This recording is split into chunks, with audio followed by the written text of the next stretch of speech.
સુરત શહેરના ઉધના વિસ્તારમાં થોડા દિવસો પહેલા ભાજપના યુવા નેતાની સરહ જાહેર કરવામાં આવેલી ઘાતકી હત્યાના મામલે સુરત પોલીસને એક મોટી સફળતા મળી છે। મળતી માહિતી મુજબ ઉધના વિસ્તારમાં ભાજપના યુવા કાર્યકરની તીક્ષ્ણ હત્યારોના ઘા ઝીકીને નિર્મમ હત્યા કરવામાં આવી હતી। આ ઘટનાના પગલે સુરતના રાજકારણમાં ભારે ગરમાવો આવી ગયો હતો અને કાયદો વ્યવસ્થાની સ્થિતિ પર પણ સવાલો ઉઠ્યા હતા।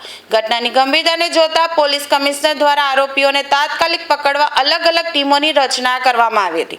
ઉધના પોલીસને બાતમી મળી હતી કે મુખ્ય આરોપી મિલિંદ કોડી મહારાષ્ટ્ર સરહદમાં છુપાયેલો છે, જેના આધારે ત્યાં દરોડા પાડીને તેની ધરપકડ કરવામાં આવી છે। જો કે આ ગુનામાં સંડોવાયેલા અન્ય બે સહ આરોપીઓ કિશન પરમાર અને પંકજ પાટીલ હજુ પણ પોલીસ પકડથી દૂર છે।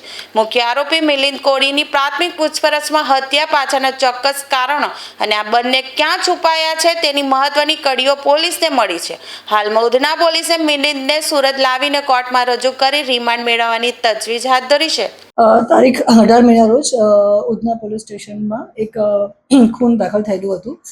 જે ભોગ બનનાર છે જય, એમને જે સામેના આરોપીઓ છે એ મિલિંદ નવલ કોડી, બીજા છે એક કિશન અને ત્રીજા આરોપી છે એ પંકજ પાટીલ છે। એ લોકોએ ભેગા થઈ અને એના ઉપર તીક્ષ્ણ હથિયારથી ઘા કર્યા હતા। હોસ્પિટલમાં ઇમિડિયેટલી એમને ટ્રાન્સફર કર્યા પછી ત્યાં એ મરણ ગયેલ હતા। એ લોકોને અંદર બધા પહેલાંથી એક મિત્રો હતા, પરંતુ પૈસાની લેવડ દેવડ અને અગાઉ જે 2025માં એક ગુનો દાખલ થયેલો હતો 325, એમાં ભીમનગરના જે રહીશો છે એમની સાથે એ લોકોને માથાકૂટ થઈ હતી અને ઝઘડા તકરાર થયા હતા, જેમાં સામસામે 325 અને 326 દાખલ થયેલી હતી। એ બાબતે જે આ આરોપી છે કિશન અને પંકજ અને મિલિંદ, એ લોકો પર જે પાસા થયેલી હતી એ બાબતની અદાવત રાખી હતી। પોતાના મિત્ર હોવા છતાં જયે પોતે કેમ અમારા ઉપર પાસા કરાવી અને અમારા ઉપર ફરિયાદ કરાવી એ બાબતની અદાવત રાખી અને આ લોકોને અંદર ઘણા વખતથી કટરાક ચાલતો હતો અને મોકાનો લાભ લઈ અને એ લોકોએ જે મરણ જનાર છે એના ઉપર તીક્ષ્ણ હથિયાર વડે હુમલો કરતા જયનું મરણ ગયેલ હતા અને એ બાબતે ખૂનની ફરિયાદ દાખલ થયેલી છે ઉધના પોલીસ સ્ટેશન વિસ્તારમાં।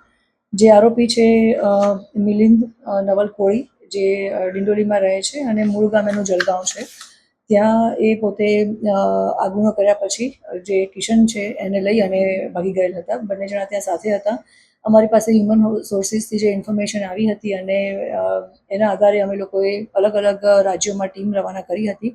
આશરે અમે સાતેક ટીમ રવાના કરેલી હતી, જેમાં જે આ જલગાંવની ટીમ હતી એક વખત ત્યાં જઈને પાછી પણ આવેલ હતી। ફરી પાછી અમને હ્યુમન સોર્સિસથી ઇન્ફોર્મેશન મળતા અમે ટીમ રવાના કરી હતી અને અમને આ સફળતા મળી છે, જેમાં મિલિંદ નવલ કોડી છે એને અમે એરેસ્ટ કરેલ છે અને જે મારવામાં મદદગારી કરેલ હતી એવા જે બે આરોપી છે કે જેનું નામ છે શુભમ જ્ઞાનેશ્વર પાટીલ, જે ડિંડોલી ખાતે રહે છે, અને બીજા છે રોહિત ગૌતમ સોનવણે, એની પણ મદદગારીમાં રોલ છે। એને પણ અમે બે જણને અટક કર્યા છે અને બંને મૂળ રહે ડિંડોલીના છે।